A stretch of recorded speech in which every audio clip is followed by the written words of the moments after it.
שלום לכם. בשנת 2011 נערך ערב מורשת בעקבות אחד הקרבות המורכבים שהתרחשו במבצע עופרת יצוקה.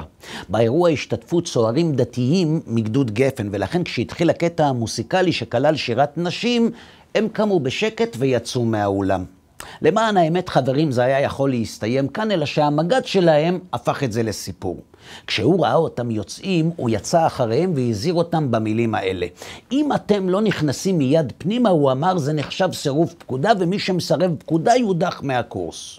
הצוערים ניסו להסביר למג"ד שלא רק לא יש עקרונות, וששירת נשים נוגדת את אורח החיים שלהם, אבל המג"ד לא השתכנע. רק בגלל שהעיקרון שלהם לא היה כלול בחבילת העקרונות שלו, הוא ניסה להסביר להם למה גם לפי העקרונות שלהם הם צריכים לחזור לאולם. הוא אמר להם כך, אם אתם לא רגישים כלפי הכבוד של הזמרות, אני לא יכול לתת לכם להיות קצינים. מי שלא רגיש לא ידע להבחין בין ילד שמביא תרופות לבין מחבל, והוא יירה בילד. בינתיים חברים, הזמרות סיימו את השירה העקרונית שלהם והצוערים חזרו לאולם, אבל מאוחר יותר, כשהזמרות עלו שוב לשיר, החיילים עם העקרונות יצאו שוב מהאולם. לכן, בסוף הערב הודיעו להם שלמרות שהם חיילים מצטיינים, ולמרות שהם יוצאי סיירות מובחרות, הם מושעים מהקורס עד לבירור אצל מפקד בד אחד. בעקבות האירוע נערכו הפגנות של ארגוני נשים נגד הדרה, מומחים להדתה ולראיית הנולד הזהירו מהקצנה דתית בצבא. בתקשורת אפילו העלו לשידור רבנים שהצליחו להסביר שגם לפי ההלכה שלהם זה בסדר, ושואהבת לרעך כמוך הוא כלל עוד יותר גדול בתורה משירת נשים, ושההתאפסות לפרטים הקטנים מרחיקה את הציבור ולא מקרבת. בקיצור, צפוי. אלא מה חברים, השבוע התקשיתי בקושייה עצומה. השבוע חברת כנסת שלחה ליושב ראש הכנסת מכתב שבו היא מבקשת להחליף את ריפוד האור של הכיסא שלה בריפוד סינתטי. למה? כי יש לה עקרונות. היא כתבה לו בערך כך, מבירור שנעשה בלשכתי עולה שריפוד כיסאות חברי הכנסת במליאה עשוי מאור של פרה, וכידוע רוב האור בתעשיית האור מופק מחיות שנוצלו בתעשיית הבקר, ואותם בעלי חיים עוברים סבל רב ורוב חייהם הם קורבנות של טיפול אלים והזנחה. לכן היא מבקשת מטעמים מוסריים ומצפוניים להחליף את הריפוד. כשאני קראתי את הדברים, לא הייתי יכול חברים לא להיזכר בצוערים מבד אחד. איך זה קשור? פשוט מאוד. הצוערים מבד אחד יצאו מהאולם בגלל העקרונות שלהם, והח"כית החדשה מסרבת להיכנס לאולם בגלל העקרונות שלה. גם הצעירים מבד אחד נתפסו לפרטים הקטנים בגלל האמונה שלהם, וגם הח"כית נתפסה לריפוד של הכיסא בגלל האמונה שלה. אלא שהבעיה שלי היא לא עם העקרונות של הח"כית, הבעיה שלי היא עם אלה שמכבדים עקרונות בפרטים קטנים רק כשמדובר בעקרונות שלהם. אולי תסבירו לי למה כשחיילים מסרבים לשמוע שירת נשים הם פנאטים שמסכנים את הצבא בקיצוניות שלהם, וכשח"כית מסרבת להיצמד לכיסא כפי שמקובל כבר שנים בפוליטיקה שלנו, אף אחד לא מאשים אותה בקיצוניות. למה כשאדם מבקש לחיות על פי אמונתו הוא קיצוני ומסוכן, כשאישה מבקשת לשבת על כיסא על פי אמונתה זה נאור ורגיש? התשובה חברים נמצאת בפרשת השבוע.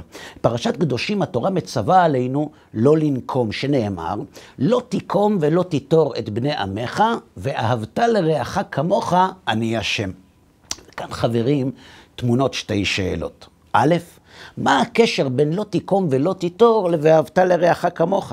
ב', למה אחרי "ואהבת לרעך כמוך" התורה מוסיפה את המילים אני השם? מה, בלי הקדוש ברוך הוא אי אפשר לאהוב כל אחד? מסתבר חברים שבהצמדה הזאת התורה מבקשת ללמד אותנו יסוד חשוב. היא מבקשת ללמד אותנו שלמרות שכל אדם יסכים שנקמה היא דבר פסול וש"ואהבת לרעך כמוך" הוא ערך חשוב, זה עדיין לא מספיק. כדי שאדם יקיים את הערכים הללו ולא רק יאמין בהם, לא מספיק שהוא יחליט שהם ראויים. למה? כי אם הוא יקיים אותם רק בגלל שהוא חושב שהם ראויים, הוא יכיל אותם רק על מי שהוא חושב שראוי להכיל אותם עליהם, כלומר רק על אלה שהוא מזדהה איתם, רק על אלה שהוא ממילא כבר אוהב. התורה מלמדת אותנו שכדי לכבד ולאהוב, לא רק את מי שמסרב לשבת על כיסא מאור, אלא גם את מי שלא מעוניין לשמוע שירת נשים בגלל האמונה שלו. בשביל זה צריך גם את סוף הפסוק. לא מספיק ואהבת לרעך כמוך, צריך גם את המניע, את האני השם. במילים אני השם התורה מציגה את המניע ל"ואהבת לרעך כמוך".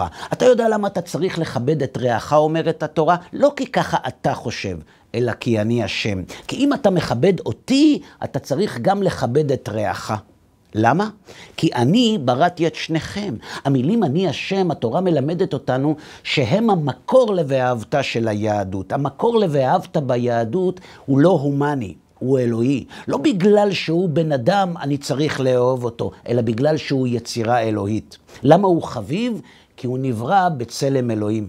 עכשיו חברים, הכל הרבה יותר ברור. עכשיו הרבה יותר מובן למה רק על הצוערים מהפרטים הקטנים כולם התנפלו. התנפלו עליהם בגלל שהם הראו שהערכים שלהם מבוססים על אני השם ולא על רגישות אנושית. ויש כאלה שזה מפחיד אותם. למה מפחיד? כי מי שהרגשות שלו מבוססים על אני השם, לא יהיה מוכן לעגל אותם בשביל "ואהבת", גם אם המגד יכעס וגם אם ישעו אותו מהקורס היוקרתי. לעומת זאת, מי שהרגישות שלו מעוצבת על ידו, אל תדאגו לו. אם לא יחליפו לו את הכיסא, הוא לא יתפטר מהכנסת. הוא כבר ימצא דרך לעגל את הפינות של הדת שלו. למה? כי כשמנתקים את "ואהבת" מאני השם, אין בעיה לכופף את האני השם בגלל "ואהבת". אלא חברים שכאן יש בעיה קטנה. אם אין אני השם, הרי שהאדם לא נברא בצלם. ואם הוא לא נברא בצלם, כבר לא צריך לחבב כל אדם. ואם לא צריך לחבב כל אדם, אפשר לחבב רק את מי שרוצים. שבת שלום.